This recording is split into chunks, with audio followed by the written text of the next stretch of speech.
Andrew Carnegie was an altruistic man and one of the wealthiest people in the 19th century, famous for his benevolence. Having accomplished so much as an industrialist, today's video reveals to you the most expensive things of Andrew Carnegie. Andrew Carnegie lived an average lifestyle before turning 14 when he secured his first job as a messenger in a telegraph office. Slowly, he won his way into becoming the success we preach today. With several investments and accomplishments, here's a list of the few expensive things Andrew Carnegie has to his name. Andrew Carnegie Mansion.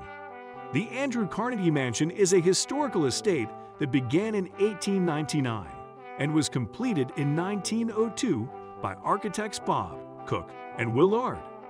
The mansion covers 1.2 acres of land, and it's found at 2 East 91st Street and 5th Avenue in Manhattan's Upper East Side, New York City. History has it that Andrew Carnegie, together with his wife, moved into his mansion sometime in 1902 and lived there until his sudden death in 1919. His wife, Louise, however, continued to live in their marital home until she'd also passed away in 1946. The mansion is a brick and stone 3.5-story structure worth $80 million and the first American residence to have a steel frame. Since 1966, the mansion has been designated a National Historic Landmark. Not only did he have a mansion, but also a 3-story garage full of futuristic cars. Suppose you're wondering what cars Andrew Carnegie drove in the 19th century. Stay tuned. His fleet of cars is coming up next. Carnegie Steel Company. The Carnegie Steel Company was founded on July 1, 1892, by Andrew Carnegie and his close associates. At 30, Andrew began touring Europe, selling railroad securities. He came across many steelmakers and saw the future demand for iron and steel. The Scottish-American Industrialist brought the Carnegie Steel Company to life to manage businesses at steel mills in the Pittsburgh and Pennsylvania area.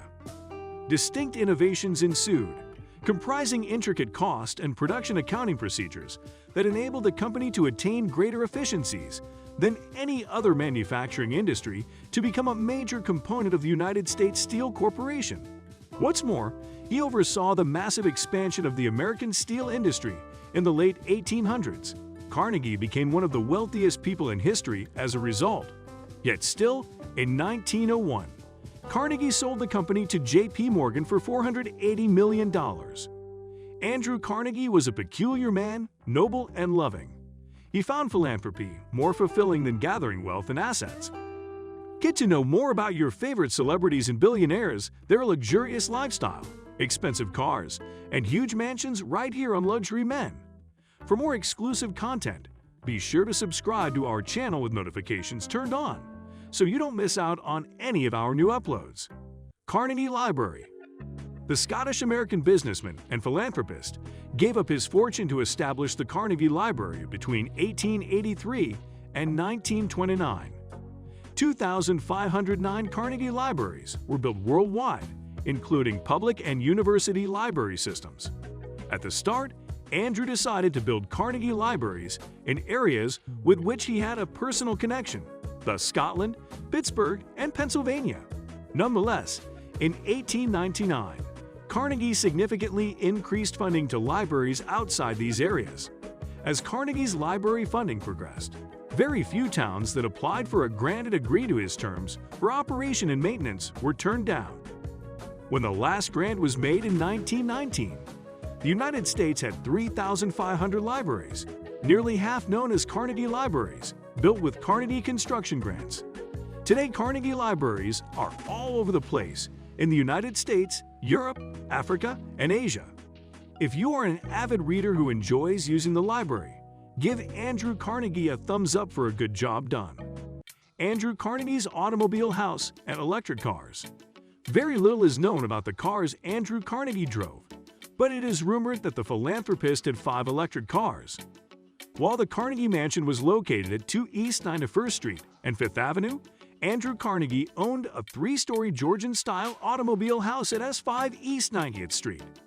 The entire garage, designed by Whitfield and King, had room for 5 electric cars, 3 charging panels, and a lift at the rear to remove and replace batteries. There's one thing for sure, with lots of investments, charitable works, and possessions. Carnegie died a peaceful death knowing he served a good purpose. Andrew Carnegie died believing that a man who dies thus, rich dies disgraced.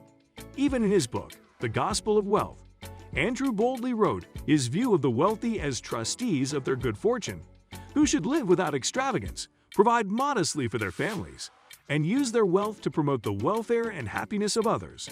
And that's what he did. If you think we missed anything, kindly tell us in the comments section below. Bombardier Global 7500 is the most advanced private jet with a sophisticated, luxurious interior to suit a rich lifestyle. Check out our video on Bombardier Global 7500 luxury jet. 5 celebrities who tour the Global 7500 to know which of your favorite celebrities have used this jet. I hope you enjoyed watching today's video. Thank you for watching. We will see you in our next video.